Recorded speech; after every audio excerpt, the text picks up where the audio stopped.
Assalamualaikum warahmatullahi wabarakatuh. Selamat pagi anak-anak.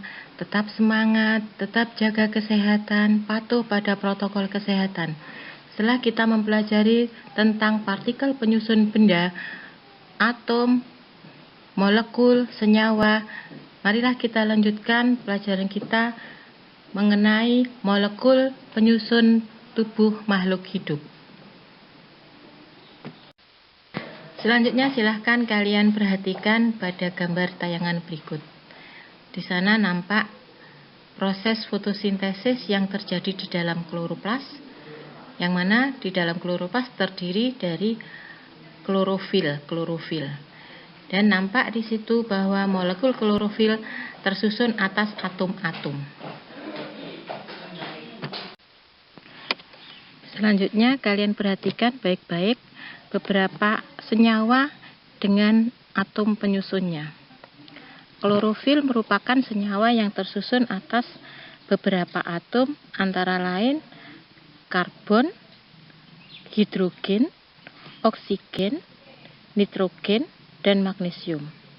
Sedangkan glukosa mempunyai atom penyusun yaitu hidrogen, oksigen, dan karbon.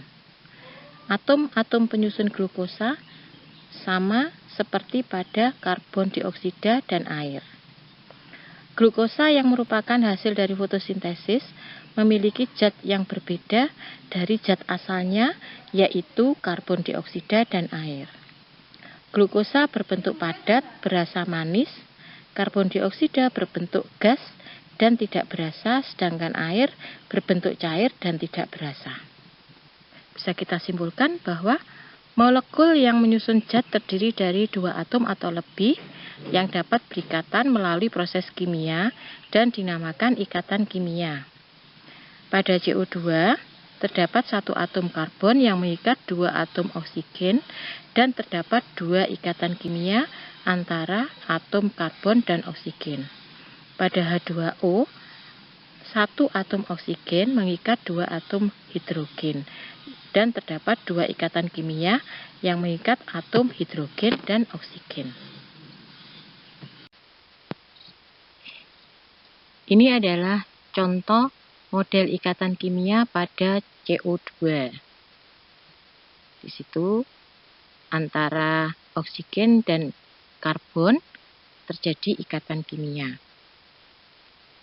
Anak-anak, untuk menjaga keseimbangan alam, di alam terjadi beberapa proses, antara lain bisa dicontohkan yaitu pembentukan glukosa pada fotosintesis, penguraian sampah, siklus gas karbon dioksida, dan siklus nitrogen.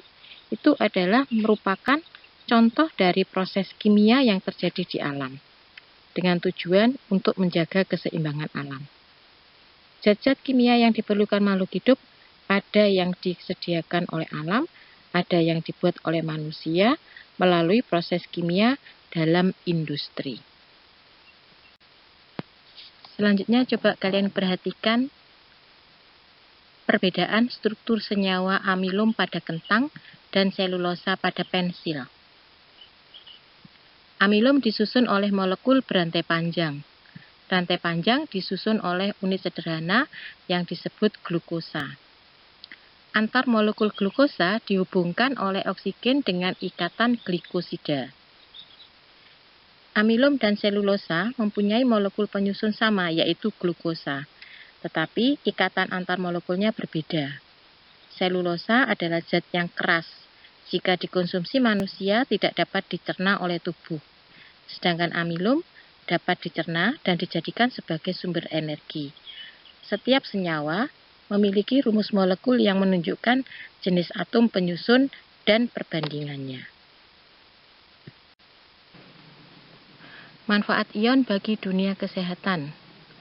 Apabila jumlah elektron dan proton dalam atom jumlahnya berbeda, maka atom tersebut akan bermuatan atau membentuk ion. Proses pembentukan ion disebut ionisasi. Ibu yakin kalian sudah pernah mendengar atau mengenal alat yang disebut dengan mikroskop elektron, yaitu merupakan alat yang dapat digunakan untuk melihat benda yang sangat kecil, misalnya virus dan organel sel, dengan perbesaran 1000 hingga 1 juta kali. Sedangkan mikroskop cahaya maksimal perbesaran 1000 kali.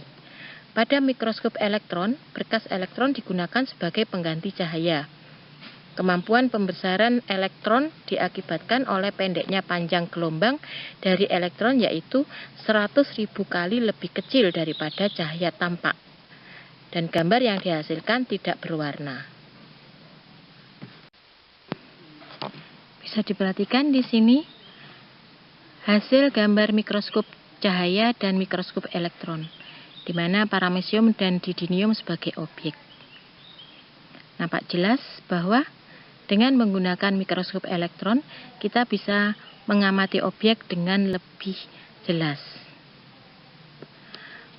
Penerapan mikroskop elektron yang lain yaitu untuk rongsen atau sinar X, di mana sinar X digunakan untuk mendiagnosa atau menganalisa penyakit, biasanya untuk melihat patah tulang dan paru-paru. Sinar X ditemukan oleh Willem C. Rongsen pada tahun 1895. Beliau menemukan bahwa ketika elektron yang memiliki energi tinggi menabrak suatu materi seperti gelas, maka akan memancarkan radiasi atau energi yang dialirkan dalam bentuk gelombang elektromagnet atau partikel subatom, dan dapat menembus benda yang tidak dapat ditembus oleh cahaya biasa. Radiasi tersebut dinamakan sinar X. Saat ini, sinar X sangat diperlukan untuk mendiagnosa suatu penyakit. Dapat digunakan untuk menganalisa struktur molekul atau senyawa yang berbentuk kristal. Teknik ini dikenal dengan kristalografi. Berikut ini bisa kalian perhatikan contoh hasil diagnosa penyakit menggunakan sinar X. Pada gambar A ditunjukkan gambar tulang yang patah. Pada gambar B ditunjukkan gambar kondisi tulang setelah penyambungan. Demikian materi partikel penyusun benda dan makhluk hidup dan manfaat ion bagi dunia kesehatan. Semoga kalian semua bisa memahaminya dengan baik, dengan mudah, dan bermanfaat bagi kelangsungan belajar kalian. Anak-anak, selamat belajar. Semoga tetap semangat, jaga kesehatan, patuhi aturan protokol kesehatan, sukses bagi kita semua. Amin. Assalamualaikum warahmatullahi wabarakatuh.